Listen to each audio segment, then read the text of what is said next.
So tell me, how awesome is it to play an iconic gunfighter? It's exactly that. It's awesome. You are seriously, honestly looking at a kid who's living the dream.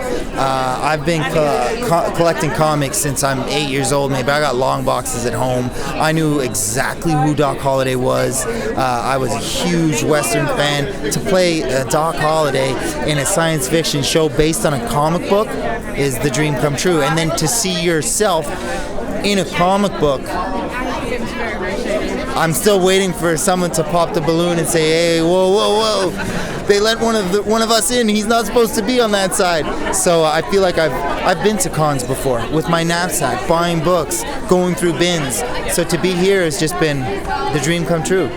Now, I'm really excited to see, because your character in Lost Girl was very different than I assume Doc Holliday. What is it like?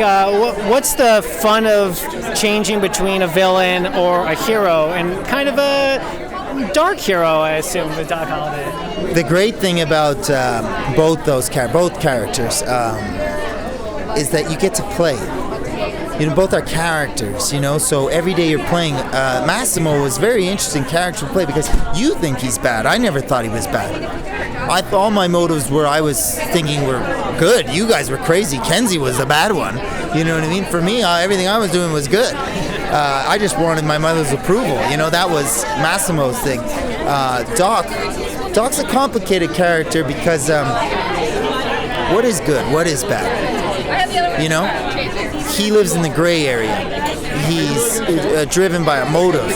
I can't give too much away, but he's been gone for 180 years. So why, right? And he's hell bent on revenge. So he's gonna get that revenge one way or another. So sometimes he's good about it, and sometimes he's bad about it.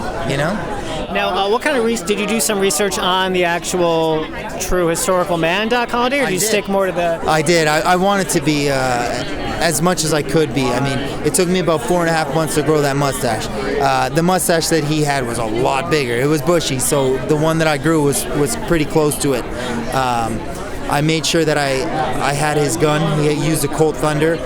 Production also was aware of that when we called each other. I'm like, by the way, did you know it's Colt Thunder? Like, dude, we know, we got it. That's the gun you're gonna get. I'm like, amazing, because I really, he was a dentist, not a doctor, and he was a card player. And back then, that was a noble profession. Obviously, yeah, he had consumption, and he ended up dying of that, or. I won't say how we deal with that in the show, but I tried to do as much research as I could. Yeah. Well, now that I know that you're a comic nerd like we are, I have to know, aside, of course, from what I know, Earp, what is your favorite comic book or comic character of all time? Of all time, it's the Silver Surfer. So my favorite comic book is Fantastic Four number 48, which is the first appearance of Galactus and Silver Surfer. Awesome. That's my favorite. Right now, I'm really, really, really liking Lazarus, the Image book. I think it's amazing. And, of course, Wynnonna Earp. Of course. I'm freaking in it. So it's pretty awesome. Awesome. And I'm a huge Six Gun fan. Oh, great. Yeah, also, that's really great. Awesome. Well, thank you so much. Cool. It was No really problem. nice Thank talking you. to you.